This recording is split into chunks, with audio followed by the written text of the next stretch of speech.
Hello everyone, welcome to Damner. Today we're gonna watch I forgot the name. The most terrifying Skinwalker story on the internet. He wasn't human, by the way, the word in the top. Uh okay, that's actually pretty damn good, I hope. So let's see it.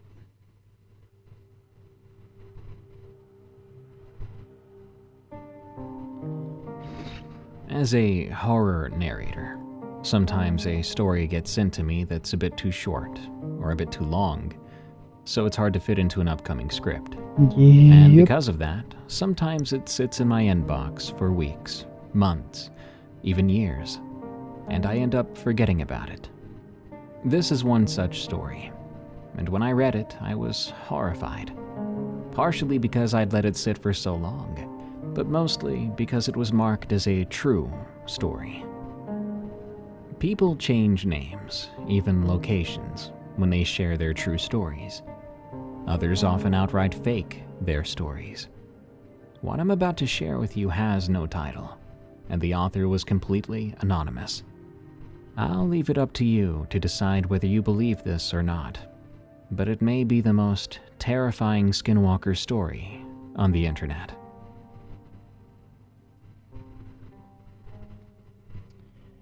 There were 2 times in my life where I was certain I was dealing with a Skinwalker. Not the internet kind, not the Hollywood version. I'm talking about the real thing, the Ye Nod Lushi. The kind my grandfather warned us about when my parents weren't around. The kind that makes Navajo elders go quiet and change the subject. The first time, I was 10 years old, and it wore my dog's skin.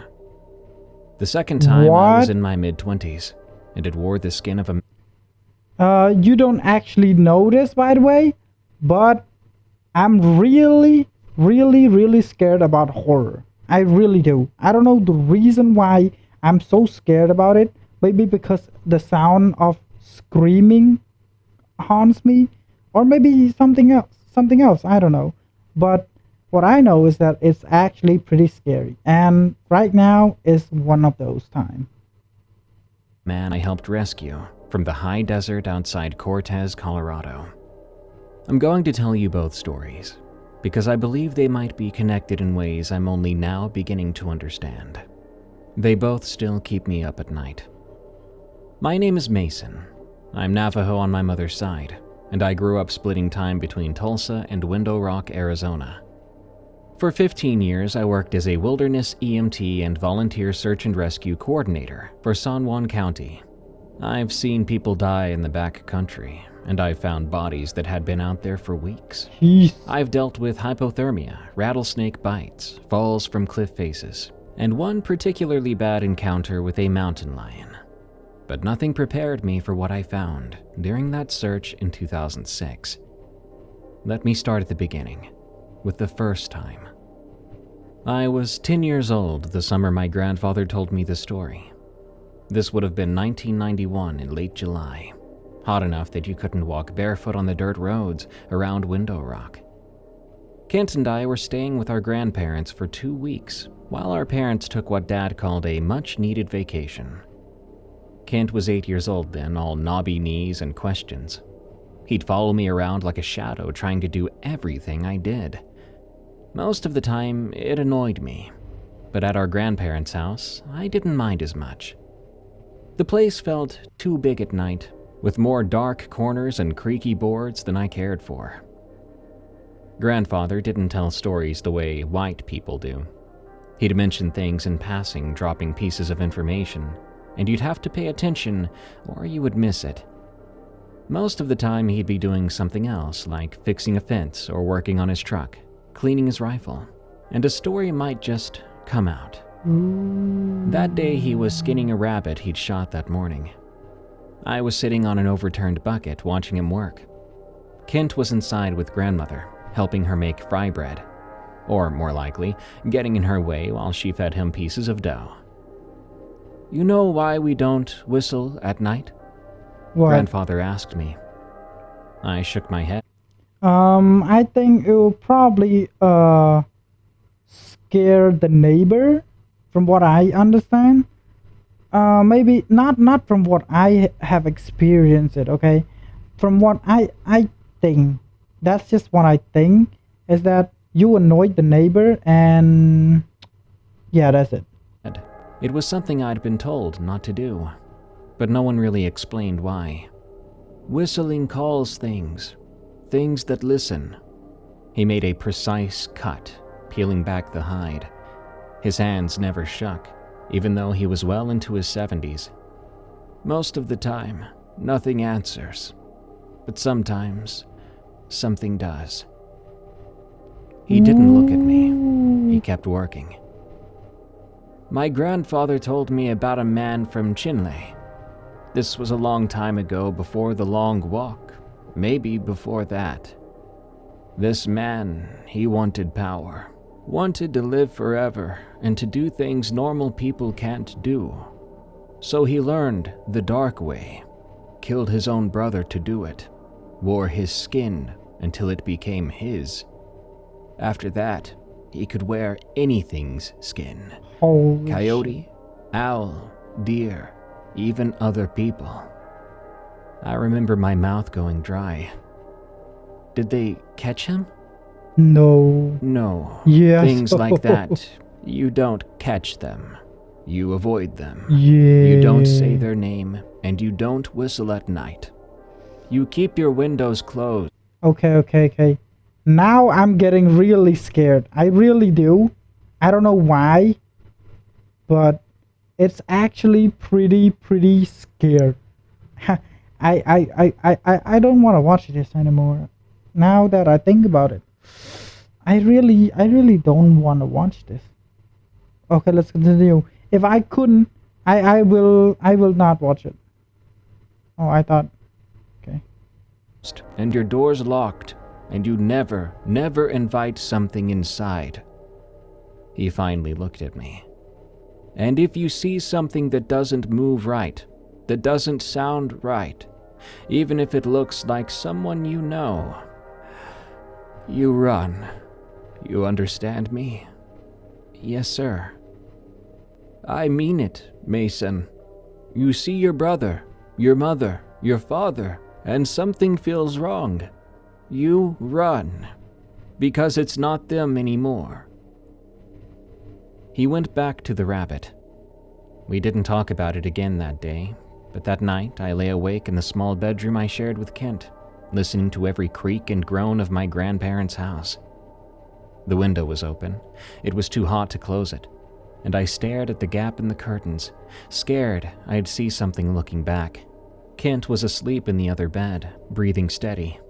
He could sleep through anything, that kid. I envied him that. And then, something scratched at the window screen. I went rigid. The scratching came again, like nails dragging across metal mesh, testing it. Then it stopped. I heard breathing on the other side of the screen, heavy and wet, like a dog had been running, but not a dog. I wanted to get up to close the window, but I didn't dare move. The breathing continued for what felt like hours, but maybe it was only a couple of minutes. Then there were footsteps, padding away through the dirt. I pulled the covers over my head and prayed. Eventually, I fell asleep. The following night, it came back. Around the same time, I'd been watching the clock. 2:47 a.m. The scratching was louder this time and more persistent. There was a smell with it now, seeping through the screen. Reminded me of roadkill long forgotten in the summer sun. Kent stirred in his bed. Mason, what's that smell? Go back to sleep, I whispered. Is there someone outside? Just go back to sleep. That was when the scratching stopped. But then there was a voice. Let me in. Holy shit. It sounded like grandmother, but not quite. Kent sat up then. Was that? I flew out of bed and slammed the window shut, locking it.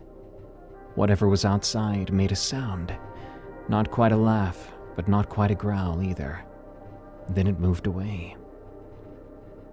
In the morning, there were claw marks on the screen, deep ones like something had tried to tear through. The frame was bent where something had pushed against it. Grandfather saw this when he came to wake us up. He didn't say a word about it. He just got his tools and replaced the screen. That night and every night after, the windows stayed closed. He burned sage in our room, leaving a line of ash on the windowsill. A couple of nights later, we heard it walking on the roof. Heavy footsteps, too heavy for any animal that should be up there.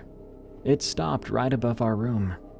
Kent was crying quietly in his bed, trying not to make any noise. I wanted to comfort him, but I couldn't move. I was too scared to speak. We lay there listening to it pace back and forth until sunrise. In the morning, Grandfather found tracks in the dirt around the house. He would not tell us what kind. He spent the day making protection bundles, hanging them above every door and window. Whatever it was, it didn't come back. Not to that house, anyway. 3 weeks later, our dog went missing. His name was Checkers, a mutt we'd had since I was 6. He had these black and white patches and floppy ears. The kind of dog that never met a person he didn't love. Kent had picked him out from a litter at the pound. Checkers slept in my room, followed me everywhere, and would steal food right off your plate if you weren't watching. What? He disappeared on a Tuesday night. We had let him out to pee around 9 o'clock. Dad opened the back door and Checkers trotted out, tail wagging like it always did. We were watching TV, some sitcom my mom liked. About 10 minutes passed, then 15, and Dad went to call him back in. "Checkers, come on, boy!" Nothing. Dad grabbed a flashlight and went out to look. I could hear him calling from different parts of the yard, his voice getting more concerned every few minutes. After about 20 more minutes, he came back in. "I can't find him. He must have gotten out somehow. Think he found a gap in the fence somewhere." But I'd been playing in the backyard that afternoon. I never found a gap. We spent the next 3 hours searching the neighborhood. Mom drove slowly through the streets while Kent and I called out the windows. Dad walked with his flashlight, checking under cars and bushes. Our neighbors came out to help. Someone from 2 houses down said he'd seen Checkers around 9:15, sniffing around in garbage cans. Okay. But that was it. I didn't sleep that night. I kept going over to the window, hoping to see him sitting on the porch. Kent cried himself to sleep. I heard Mom and Dad talking quietly downstairs until nearly 2 in the morning. The next day, we made flyers. Mom drove Kent and me to Kinko's, printing out 50 copies with Checkers' picture. The one from last Christmas where he was wearing the stupid Santa hat Kent had put on him.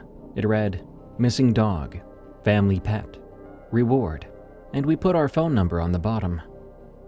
We spent the afternoon putting them Oh up my on god. every telephone pole, every stop sign, even the grocery store bulletin board in the vet's office. Kent would knock on doors while I stood behind him, watching him explain to each neighbor about our missing dog. His voice would crack when he described Checkers. He was trying so hard to be brave. "He's really friendly," Kent would say. "He won't bite or anything." Every single one of dog owner explained that. Like every single one. Explain, "Hey, he's not gonna bite. He's a cute little puppy or something." Wait, again? He's a cute little puppy that would not bite even if you bite him or something like that. And then the moment came. The moment you let somebody close to him, they would get bite. Like, period. "If you see him, could you call us, please?" An old lady said she would keep an eye out. The teenagers at the corner house barely looked up from their video games. And one kind woman gave us cookies, promising to check the shed. Days passed. Every time the phone rang, I'd run for it, hoping. But it was never about Checkers. Mom kept saying he'd come back on his own. The dogs have a fantastic sense of direction. But by the fourth day, even she stopped saying that. Kent barely ate. He'd sit by the back door after school, watching and waiting. I caught him leaving bits of his sandwich on the back porch. Checker's favorite, peanut butter and jelly. "He'll smell it," Kent said when he saw me watching. "He'll know we're waiting for him." A week went by. The flyers started to fade in the sun by then.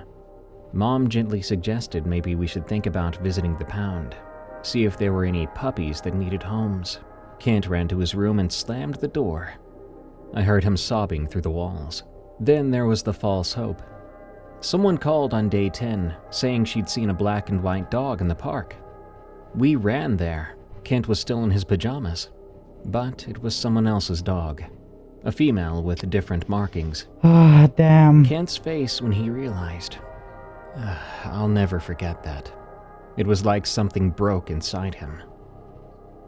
12 days after Checkers disappeared, he came back. I was the one who found him. Early in the morning, with barely any light out, I'd gotten up to use the bathroom and happened to glance out the living room window. And there was Checkers, sitting on our front porch, staring at the door. I should have been happy. I should have run to let him inside. But I didn't, because something was wrong. He was sitting extremely still, like a statue. Jeez. Dogs, especially ones like Checkers, oh my God, okay. don't sit that still. Checkers couldn't hold still if you paid him to. And he wasn't panting when it was already hot out. No, his mouth was closed. Oh. Dogs pant, it's what they do, but Checkers was just sitting there, watching the door. And he was so clean. A dog missing for 12 days should be dirty, matted up, maybe even skinnier. But his coat looked perfect, groomed even. He was cleaner than when he'd left. I stood at the window for a long time, at least 5 minutes, maybe more. He didn't move, didn't scratch at the door, and didn't whine. He sat there staring, occasionally tilting his head, as if curious. Then Mom came down the stairs.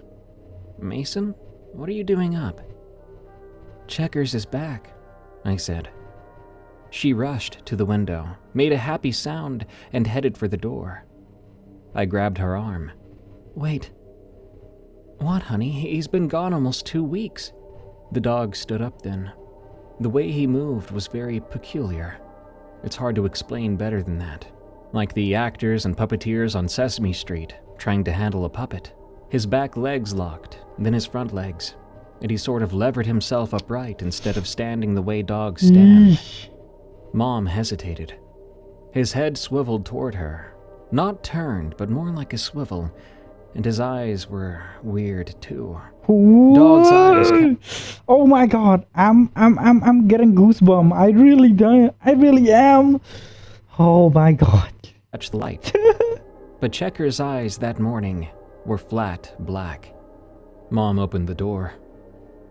"Mom, don't!" But she was already reaching for him. Her hand touched his head, and that's when he moved. Faster than I'd ever seen Checkers move. He snapped at her, teeth clicking together an inch from her fingers. She jerked back with a yelp. "Jesus Christ!" Dad's voice came from behind us. He was on the stairs in his boxers and a t-shirt. "Back up from the door, now!" he commanded. Mom stumbled back. The thing that looked like Checkers took a step forward, crossing the threshold into our house. Its mouth opened, wide, and I heard a sound that should have never come from a dog. Hello.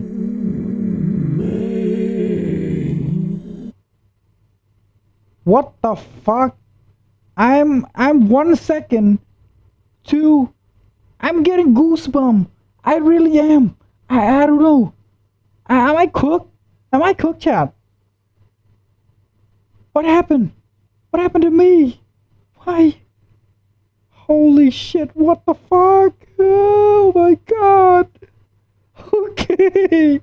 Okay. Okay, what happened? What happened to Checker? What happened to the dog? Oh my god, I'm getting goosebumps. Wait a little bit. Wait until I get normal again, and then we're watching it. Okay, we're watching it after I am getting normal. Holy shit! Is that? Oh my god. Oh my god. Okay. Oh. Okay. Oh my god. I don't want to open it. I don't want to open it. Okay. Okay. It's an as a ghost, a ghost sound, a ghost sound, a ghost sound, a ghost sound, a ghost sound. Don't worry, don't worry, don't worry, don't worry. It's just fake. It's just fake. It's just fake. It's just fake.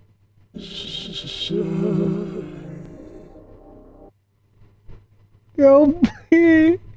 Help me, bro. I'm not. I'm not gay. I'm being serious. Help me! What the fuck just happened? Period. What just happened? What happened? Oh my god. Oh my gosh. Oof. Okay. We're gonna play a little bit and then la la la la la la la la la la la. La la la la la la la la la la. It's okay. It's okay.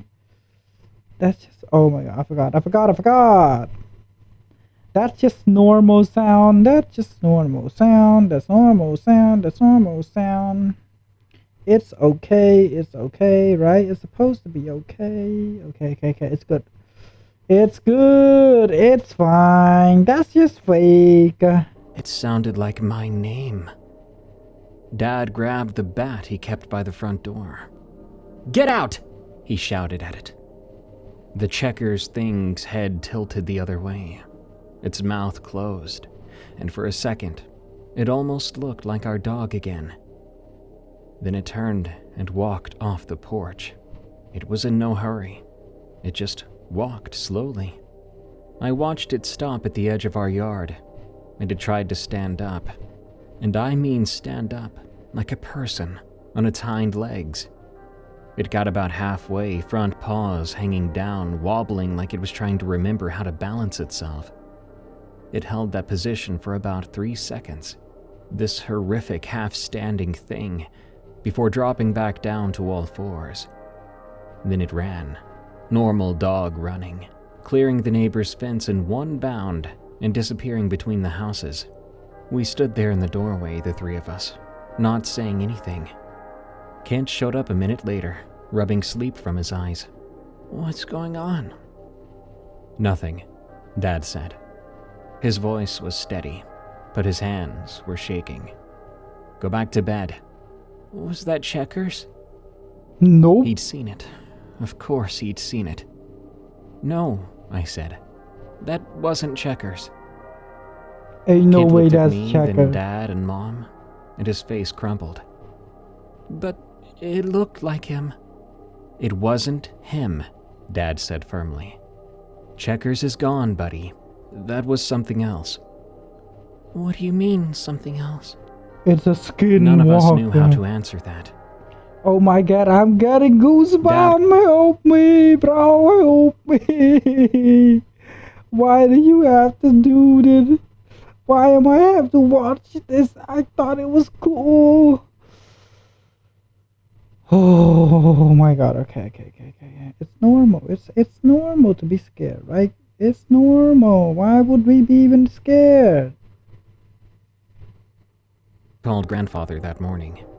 They talked for an hour in the kitchen while Mom kept Kent and me in the living room. Kent hadn't said a word since seeing the thing that looked like Checkers. He sat on the couch instead and stared at nothing. I could hear Dad's voice getting louder and more agitated. Mom put on cartoons, but I wasn't watching it, and neither was Kent. Finally, Dad came out. "Pack a bag. We're going to stay at a hotel tonight." Yep. "Why?" Kent asked. You wanna "Just die? for tonight, until Grandfather gets here." We stayed at the Holiday Inn by the highway. Dad got us a room with 2 beds and a pull-out couch. We ordered pizza, but nobody ate much. Dad kept checking the locks on the door, and Mom held Kent while he cried about checkers. I sat by the window watching the parking lot.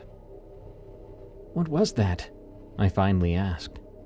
Dad and Mom looked at each other. Then Dad said, "We don't Skinwalker. know." Okay, I thought it was. But I think he did know. Yeah. They just knew better than to say it out loud. Grandfather arrived the next morning. He brought some stuff with him. Herbs I didn't recognize, some small bundles wrapped in cloth, a jar of something that looked like ash mixed Wow, with a dirt. shaman, huh? I never We knew went that. back to the house. Dad went in first, checking every room while we waited in the car. When he gave the all clear, Grandfather got to work. He did not explain what he was doing, but he went through the house room by room, marking door frames and windowsills, burning dried plants that filled the house with thick smoke. Mom opened all the windows to air it out, but the smell lingered for days. I wondered if it was the same sage he burned at the window that night. When he was done, he sat all of us down in the living room. Kent and I were on the couch, and Mom and Dad were in the chairs. He stood in front of us. "Whatever came to your door yesterday, it's gone now. It won't come back. But you need to understand something." He looked at each of us in turn. "That was not your dog. Your dog died out there somewhere, and something else is wearing its..." Holy shit. I'm getting goosebumps. Another one, okay? Oh my god, I don't know why. Why am I getting goosebumps? Skin. Maybe it's been wearing that skin for days. Maybe it was waiting for the right time to come back. But it's not Checkers. Checkers is gone. Even Mom cried then. I felt my eyes burning, but I didn't let the tears out. Kent was staring at the floor. "There are things out there," Grandfather continued. "Old things. Things that learned dark medicine a long time ago and wear animal skins and become those animals. Some of them wear human skin too. They're drawn to weakness, grief, fear. That's when they're most dangerous." "Why did it come here?" Dad asked. "I don't know. Maybe it was just hungry. Maybe it was curious. Maybe something drew it." He paused. "But it said Mason's name. That means it was watching you and learning. If I had not come, if you had let it stay this way, it would have tried again. And eventually, you would have let it in." "How do you know?" I asked. "Because that is what they do. They wait and they watch and they learn how to be what you want them to be. And then, when you're not paying attention, that's when they take you."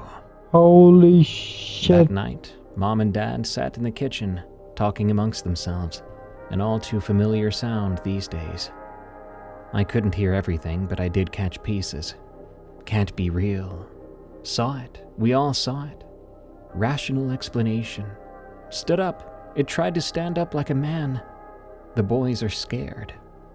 "Should be scared. I'm scared." They talked until almost midnight. In the end, they decided not to talk about it anymore, to pretend it never happened, Okay. to tell people Checkers had been hit by a car if anyone asked about the flyers. We burned Checkers' collar that night in the backyard. Grandfather said that part was important, that we needed to let go completely. Yeah. Kent cried. 100%. I didn't. I'd already said goodbye to the real Checkers days ago. Whatever that thing was on our porch, it wasn't my dog. For months afterward, I had nightmares. I would dream that Checkers came back again and that we let him inside, that I woke up to find him standing at the foot of my bed, eyes flat and black. In those dreams, he would open his mouth wide and say my name. Why the Oh my god, I'm getting goosebumps again. I can't do this, bro. I can't. Oh, okay. Let me play the game real quick, and hopefully I can calm myself down, and then we go again, right? We go again. Oh, holy shit. What happened? What just happened? What is happening? Okay. Okay. Mason. Oh my god, I'm gonna cry. I'm gonna cry. What the fuck is that? Okay. We destroyed. Okay. It's easy. It's easy. Don't sweat it. Don't even cry about it, bro. Why would you even scared of something like that? It's fake. There's no way Skinwalker. I'm not saying that Skinwalker is fake, by the way. I'm saying that the story is fake. Okay, the story is fake. The story most will definitely be fake. If not fake, why would it be not fake, right? Why would there's no way as it's real. There's just no way, bro. Right? Okay. Oh my god, I'm crazy. I became crazy now.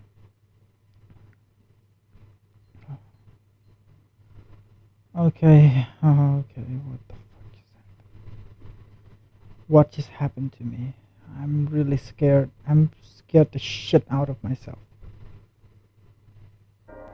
Kent had nightmares too.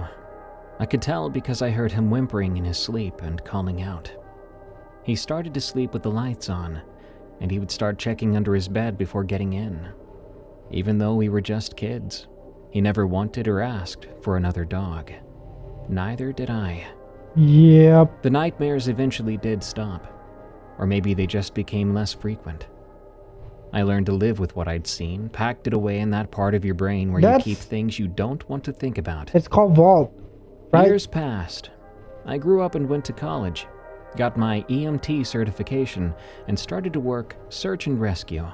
Kent got married and had kids before me, and life went on. Oh my god. I almost forgot about Checkers. Almost convinced myself it had been some kind of rabid animal. What you mean almost? That my 10-year-old brain had exaggerated the details. But then, about a decade and a half later, I got a call about a missing hiker in the Four Corners area. And everything I'd tried to forget came screaming back. Because when we found him, when I saw his face and looked into his eyes... Okay, dude. Okay. Why would I do this when I play game? I couldn't even focus on the game. Oh, okay. Who idea was that is a good idea? Who? I don't know. It's not my idea. It ain't no way it's my idea. There's no way. Bro. It's not my idea. Okay. I'm really scared. Okay, let's continue. Let's watch it to the end, right? There's no way it would be that scary. I knew what he was. And I knew I'd made a terrible mistake bringing him home. Okay, you're cooked then. The call came in at 4:47 a.m. on a Saturday in October 2006. I was already awake. I hadn't been sleeping well since my divorce. Yep, 26 years old then, and I was already divorced. My phone lit up with Tom's number. He was a San Juan County SAR coordinator, former park ranger, and the kind of guy who'd been doing this for 25 years and had seen everything. If he was calling before sunrise, somebody was in real trouble. Hey Mason, we've got a missing hiker. Navajo male, 32 years old. Name's Joseph Binnelly. Went out solo hiking Thursday afternoon near the Sleeping Ute Mountain Trail System. Was supposed to check in with his wife yesterday. She called it in last night when he didn't come home. I was already pulling on my pants. Weather? A cold front moved through yesterday evening. Temps dropped to the low 30s last night. He's got gear according to his wife, but we're looking at 48 hours exposure minimum. I'll be at the staging area in 30. Make it 20. We're losing daylight. Okay. Well, he was gonna have to settle. I made it in 25. The staging area was a dirt lot off the highway, where it curved past the New Mexico border. 5 trucks were already there. People from the sheriff's office, Mark Webb with his tracking dog, Tom's old Ford, a couple of volunteers I knew by face but not by name. Tom was spreading a topographical map across the hood of his truck when I walked up. The man looked tired. Then again, Tom always looked tired. 25 years of pulling bodies out of the wilderness will do that to you. Yep. Mason, good. You know the Sleeping Ute trails? I thought it was Well lucky. enough. What's our search grid? He pointed to a section of the map marked in red. Wife says he was planning a day hike, probably this loop here. 8 miles, moderate difficulty. Should have been back by dark Thursday. His truck's still at the trailhead, keys locked inside. We checked. No sign of forced entry, no sign of a struggle, just gone. Has he done this trail before? Wife says he hikes up here once a month, knows the area. He's experienced. Tom paused and rubbed his jaw. But here's the thing. 2 ranchers reported livestock killings in this area over the past week. 3 calves mutilated. Oh. They've been opened up, organs taken out. Navajo Nation police sent someone out but couldn't make sense of it. What you mean couldn't That make sent some sense of chills. it? What you mean? Oh my god.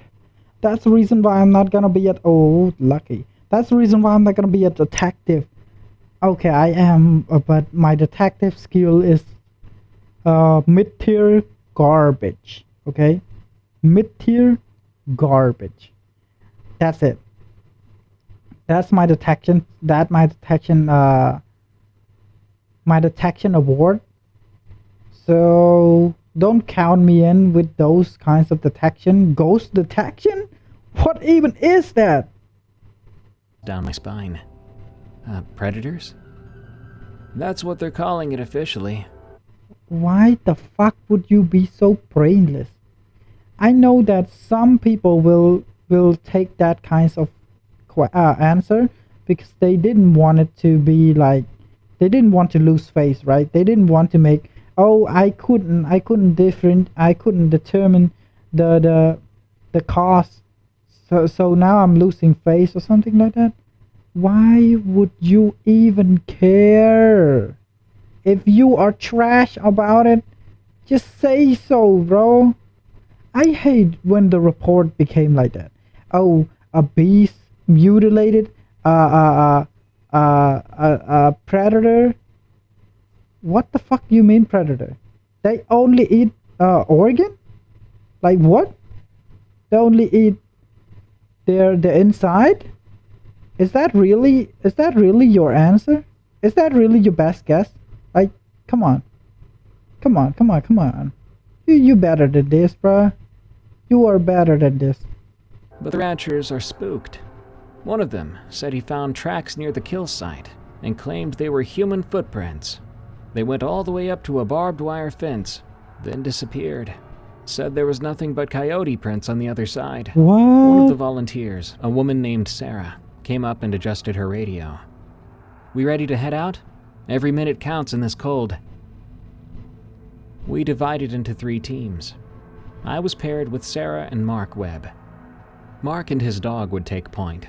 Sarah and I would cover the flanks. Tom took a volunteer firefighter named Bill and headed north. The others went to cover the eastern grid. The trail began as a well-maintained path with clear markers. The morning air was crisp. There was frost still clinging to the shadowed areas. But as we climbed higher, the terrain got rougher, with loose scree, steep drop-offs, and sections where the trail narrowed to barely 2 feet wide, with nothing but air on one side. About a mile in, we found the first strange thing. It was a dead raven, perfectly intact, lying right in the middle of the trail. There were no wounds or signs of what killed it. What? Mark's dog, Bear, wouldn't go near it either. Hey. In fact, he stood there whining until Mark picked it up with a stick and tossed it into the brush. "That's weird," Sarah said. Hey. "Ravens don't often drop dead like that." Half a mile later, Yeah. we found 3 more, all arranged in a rough line across the trail. Ooh. Poison, maybe? Mark suggested. Formation, I wasn't sure maybe? about that.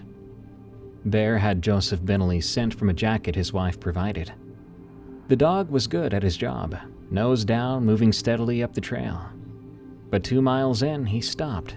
Just stopped dead, head up, ears forward. "Bear?" Mark moved up beside him. "What is it, boy?" The dog whined.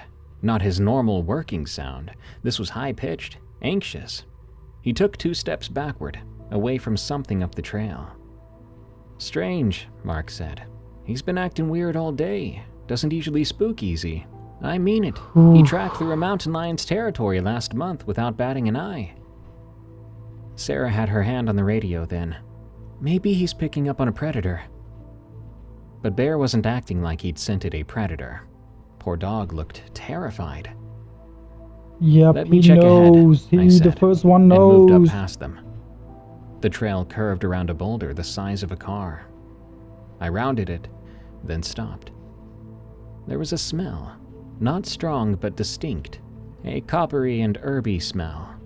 Something else too, reminded me of dead deer. And as I had rounded that boulder, the temperature seemed to drop. Maybe like 10 degrees colder in this one spot. But there was no shade here, no reason for that to happen. My hand moved to the knife on my belt without me even thinking. "Mason?" Sarah called. What?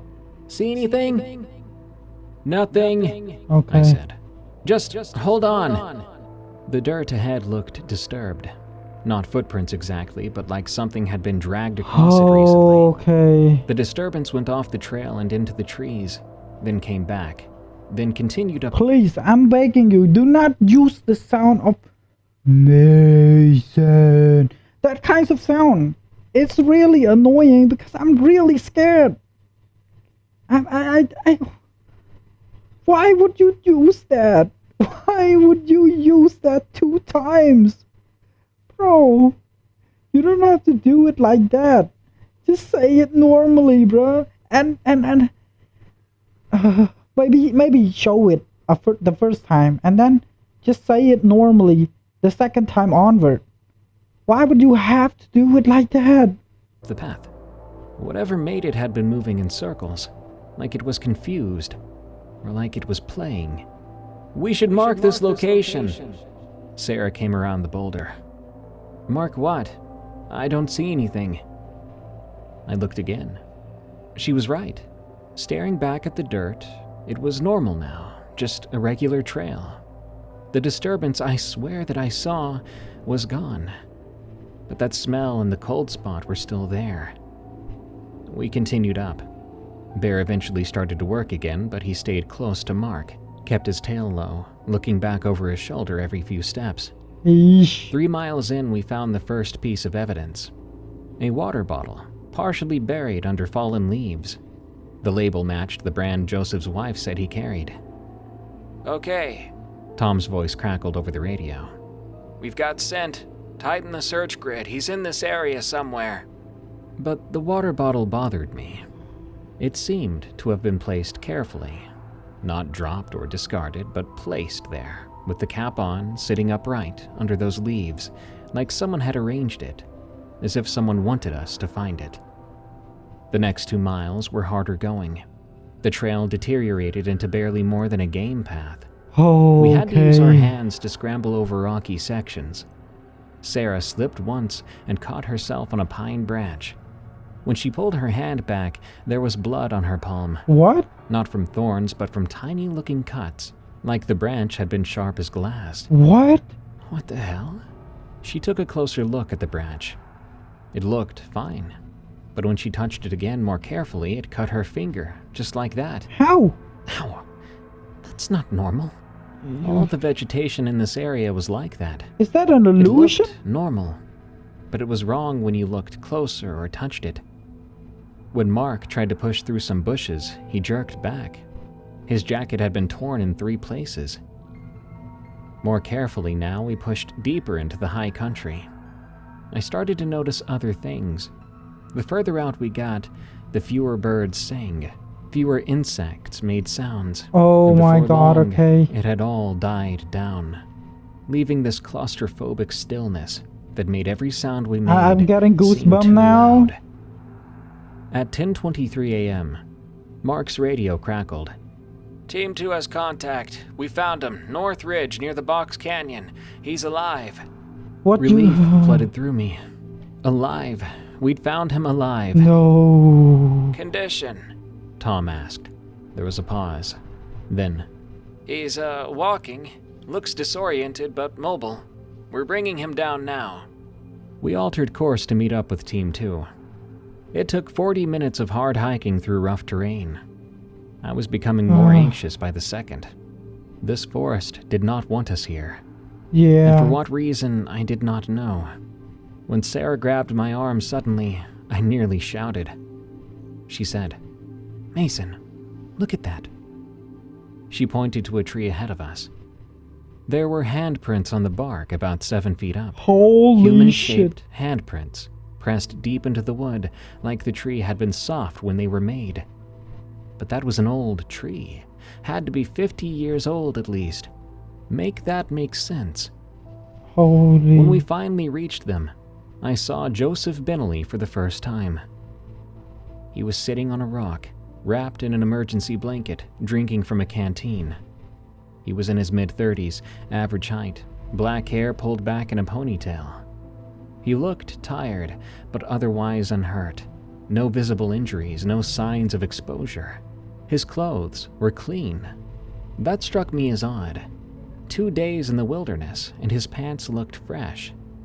No dirt, no tears, nothing. Holy... Dave from Team 2 was talking to him. Just stay calm, we're gonna get you checked out and get you back to your wife. Stay calm? He already is! I'm fine, Joseph said. His voice was somewhat emotionless. Just got turned around. Lost track of time. You've been out here 2 nights, buddy, Dave said. Temperature dropped below freezing, too. Oh my god. We've got to get you checked for hypothermia, dehydration, and... I said I'm fine. The way he said it made something cold settle into my stomach. There was no relief in being found in his voice. No embarrassment either at needing to be rescued. God. Nothing that you would expect from someone who had been lost. I moved closer to him. Joseph, I'm Mason, Wilderness EMT. I need to do a quick check if that's okay, to make sure you're good to walk down. He looked right at me.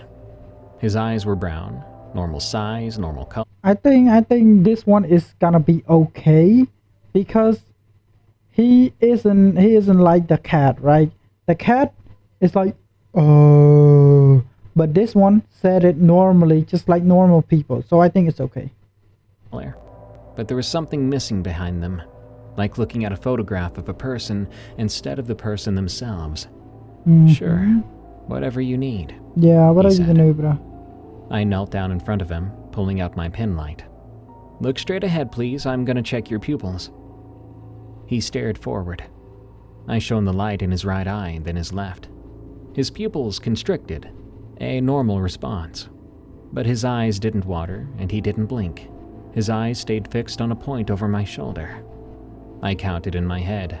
30 seconds, 40, a full minute. And the man still didn't blink. Joseph, you can blink. He blinked immediately, like I had reminded him that he could even do that. How long have you been without water, Joseph? I asked. 1. Don't know. A day, maybe. But you're not thirsty. I'm fine. I checked his pulse then. 60 beats per minute. Somehow perfectly steady. Someone who had spent 2 nights in the wild would have an elevated heart rate. Stress, exhaustion, relief at being found. But his was calm, like someone just sitting on their couch. Well, can you tell me what happened? I asked. How'd you get yourself lost? Went off trail, chasing a deer. Got confused. You were chasing a deer? Oof. I wanted a photo. For 2 days? He blinked again, like, oh, let me remember to do that kind of blink.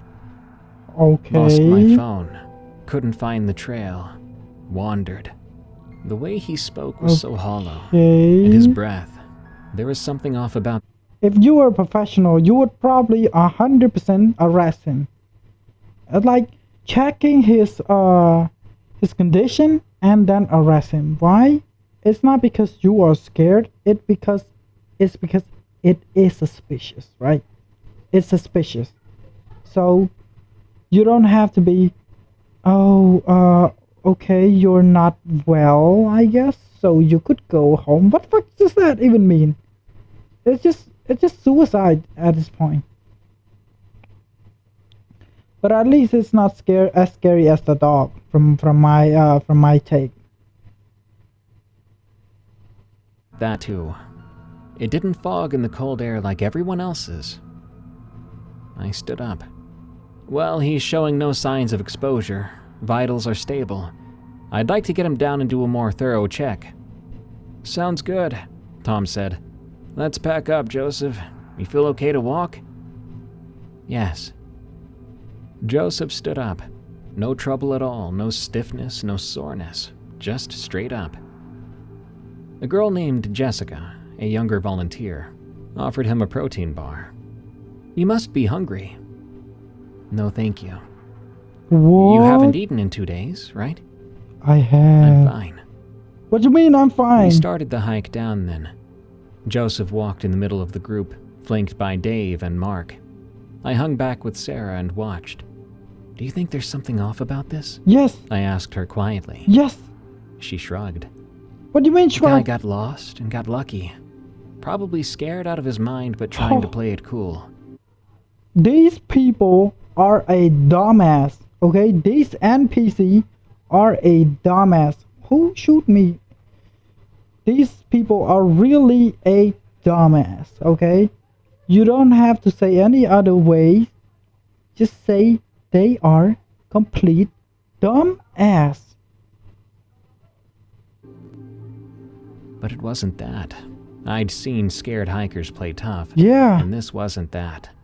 We'd been hiking about 20 minutes when I noticed how evenly Joseph was walking. That trail, as I said before, was rough and uneven, with rocks and roots and loose dirt.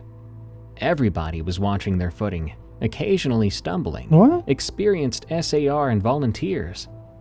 But Joseph moved like he was walking on flat ground, and not once did I see him stumble. He never adjusted his stride. It was like his feet found the perfect spot every single step without him even looking down. And he wasn't sweating. We were all sweating from the pace and the gear, everyone except Joseph. Joseph, I called. How's your energy? You need a break? He turned his head to look at me. Just his head, not his shoulders. And I swear it was about 10 degrees too far for a normal person to turn comfortably. I'm fine. Still, we should stop. Let everyone catch their breath. Tom waved us down. We gathered in a small clearing, everyone grabbing water and checking their gear.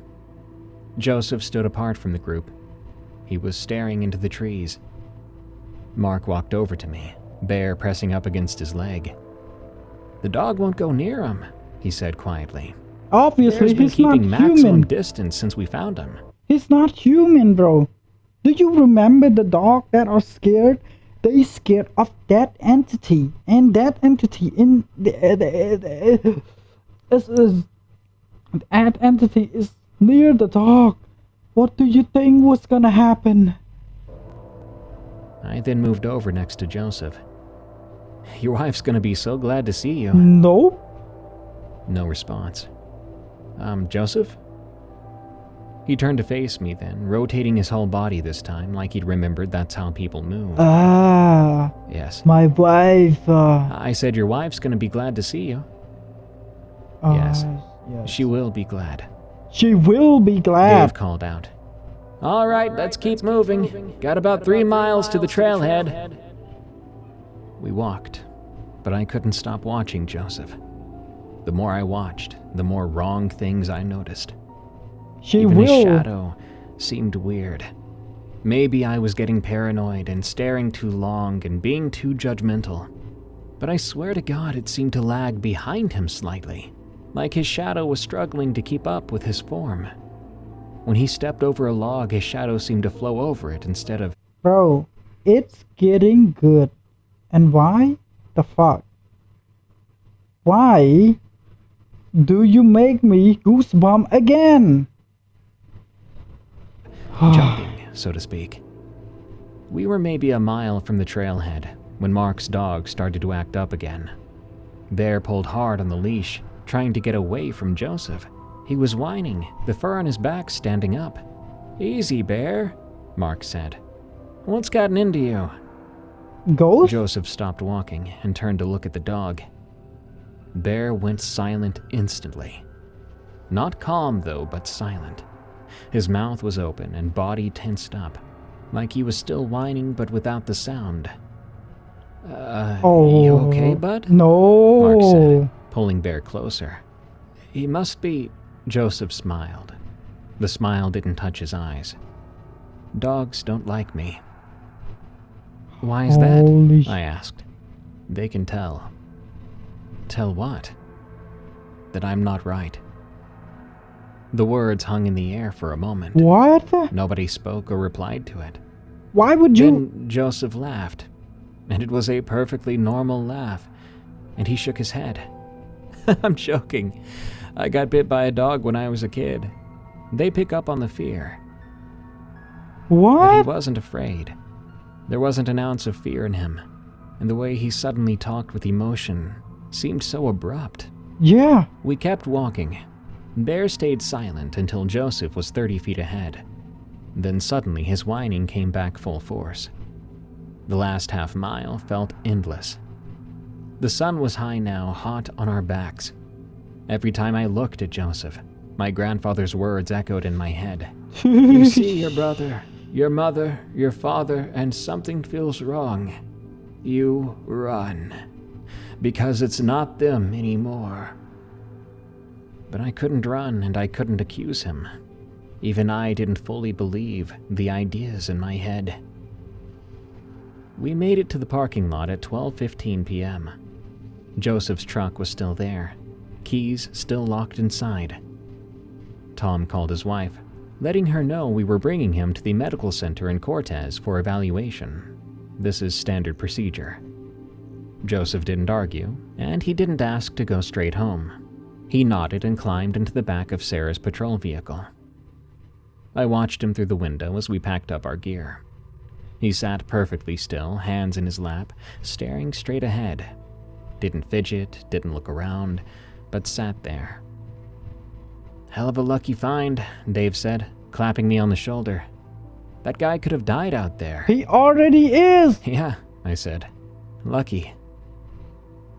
But luck had nothing to do with it. Whatever we found on that mountain, it wanted to be found. It had left that water bottle like a breadcrumb. It had waited for us, and now we were bringing it home.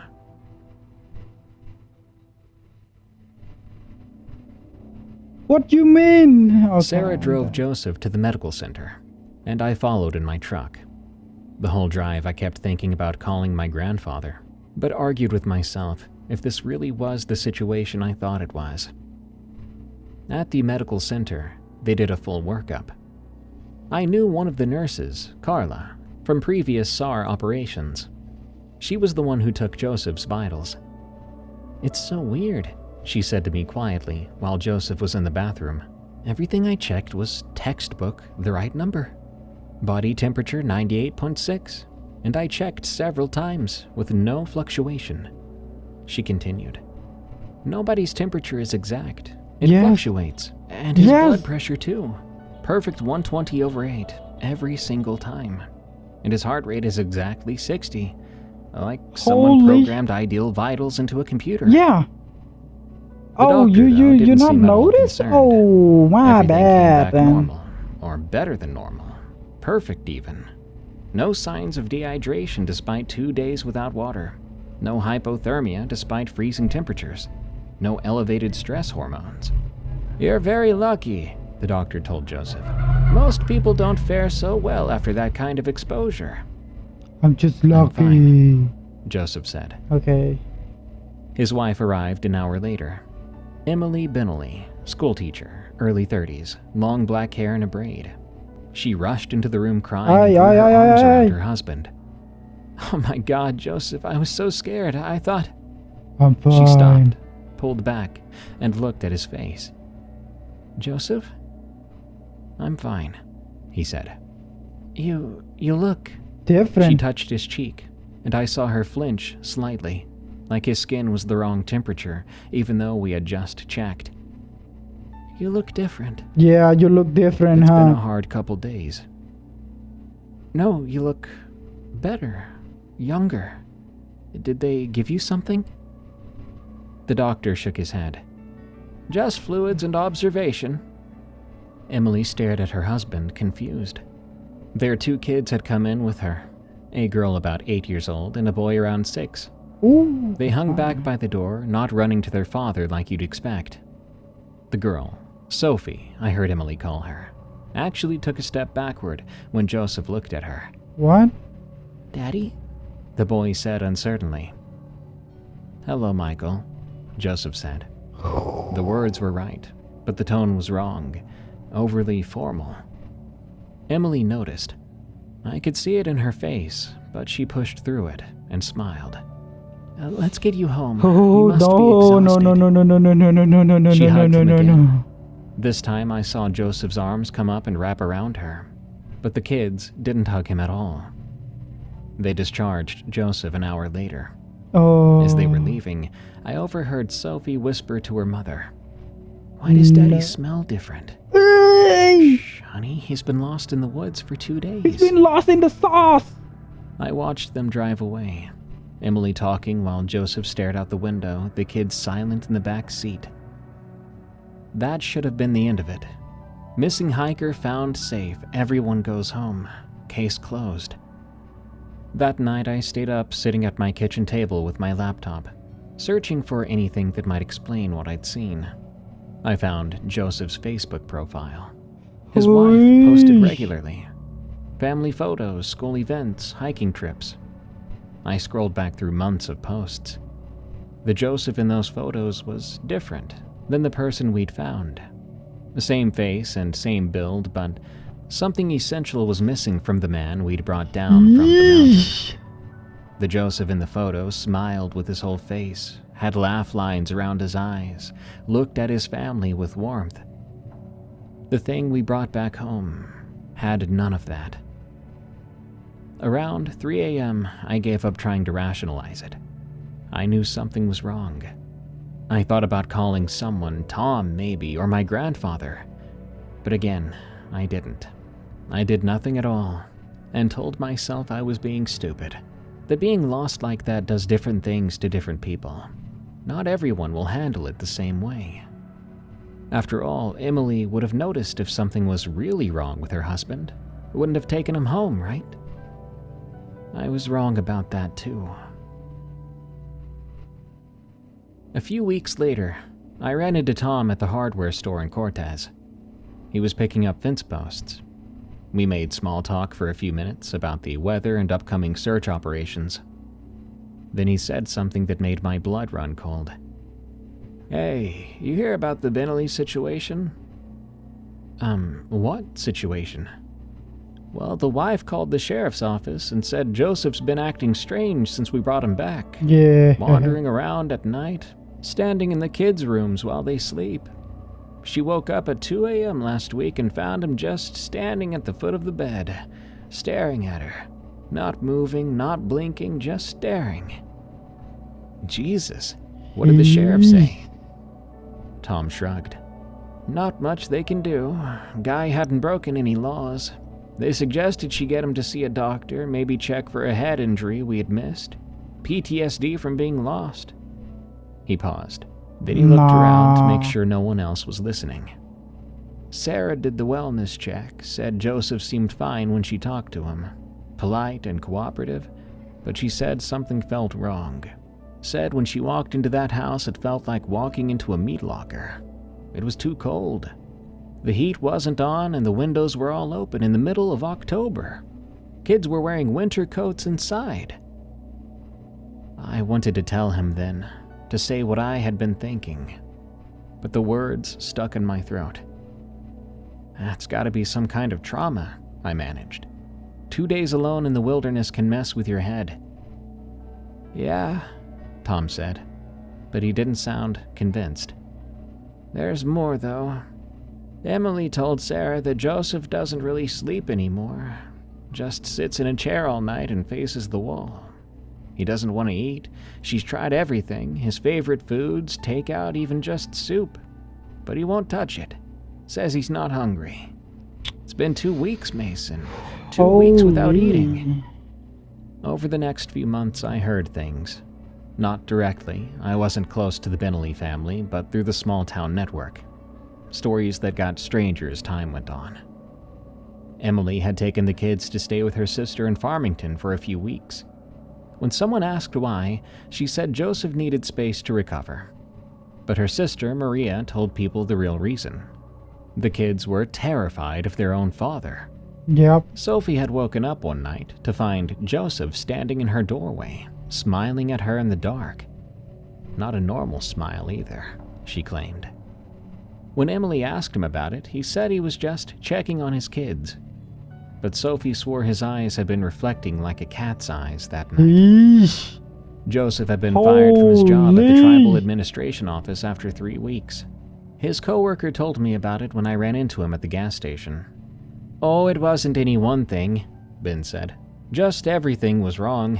He'd sit at his desk for hours without moving. Not working, not looking at his computer, just sitting there perfectly still. And the way he'd watch people, like he was studying them and learning them.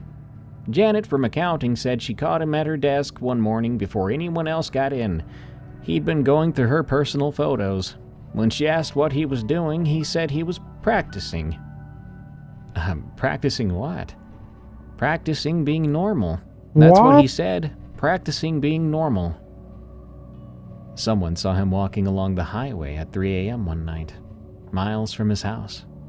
When the deputy stopped to check on him, Joseph said he was walking home, but that was the opposite direction of his house. About 6 months after the rescue, Emily brought the kids back home. I don't know what fully convinced her to... Why would you brought your kids back home? Okay. I hope what he means is that she brought the kid back to the parents' home and not the guy homes. But people, I think that's a made up story. I think this is actually a made up story because there's no way people wouldn't just question him, right? There's no way people wouldn't question him and just let him walk by, like do things like normally do. So I don't think so. I can understand it though. She thought things would be better, that everything could go back to normal. But there was no going back to normal. A year passed, then another. I stopped thinking about it, and I guess the town did too, because I stopped hearing much about Joseph and the Bentleys. Then on a Tuesday morning in November, my phone rang. It was Sarah. Mason, you need to turn on the news. I was getting ready for work with coffee in hand. Oh. Why? What's going on? Just turn it on. Her voice was shaking. I grabbed the remote.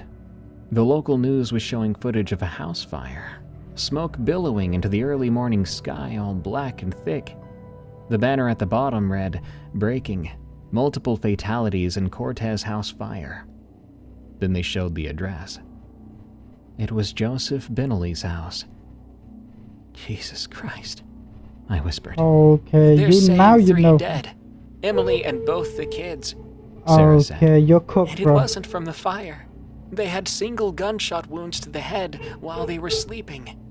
Then someone set the house on fire. Joseph? He's gone. They found his truck in the driveway, but no sign of him. They've got dogs out looking, helicopters too, nothing yet. The details came out over the next few days. Congratulations, you let them The die. neighbors had heard nothing. No gunshots, no screams. The family had been dead for hours before the fire started. The search for Joseph went on for weeks. They brought in teams from 3 counties. They found human footprints, but they were barefoot and seemed to vanish right into nothing. Through the grapevine, I heard they found strips of what looked like human skin dangling from tree branches, but they never found Joseph. The investigation officially concluded that Joseph had suffered a psychotic break, killed his family, and fled into the wilderness. No, They psychotic, assumed you he was mean? dead somewhere out there. Exposure, they said. Animals. The case went cold. I ended up moving to Albuquerque. I didn't feel like staying in that town anymore. But a while later, I got a call from Tom. They found something. He said, "Tom, I really don't." Just listen. They were doing a training exercise up near Sleeping Ute. New SAR volunteers teaching them grid search patterns. That same area where we found Joseph a few years ago. My stomach was starting to knot up. Yep. They found some human remains scattered over about 30 yards. Mostly bones, some clothing fragments, pretty heavily scavenged by animals. He paused. They ran DNA. Mason, it was Joseph Bentley. That's impossible. Joseph killed his family about 6 months Yep, ago. the If he Nile died out came. there, No, Tom interrupted. you're not quite getting me. The ME looked at the remains. Based on decomposition, weathering, insect activity, plant growth through the bones, he's estimating time of death at approximately 2.5 years ago. I felt dizzy. What? 2.5 years, Mason. That places the age around when Joseph first went missing. Before we found him. Before He we brought him died, back. bro. He died I couldn't before. They found his driver's license, his wedding ring. Everything checks out. If these remains are from 2.5 years ago, if Joseph Bentley died up there when he first went missing, then what the hell did we bring back from that mountain? What lived in that house for 2 years? What killed Emily and those kids? A monster. That's it?